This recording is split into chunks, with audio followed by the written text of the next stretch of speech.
আজকে আমাদের ফিটিংয়ের কাজ ছিল। এই যে দেখতে পাচ্ছ, এটা আমার দাদা আর কানাইদা, আর আমি ভিডিও করছি। এই যে আমি কাটারটা দিয়ে দিলাম, ওটা কোনাটা কাটার জন্য। দাদা কাটছে, খুবই একটু কষ্ট যেহেতু ব্লেডটা ধার নেই।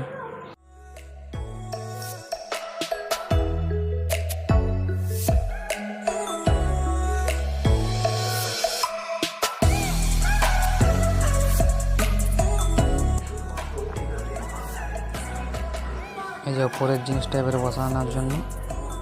আর এই যে আমাদের কানাইদা খুব ভালো মিস্ত্রি।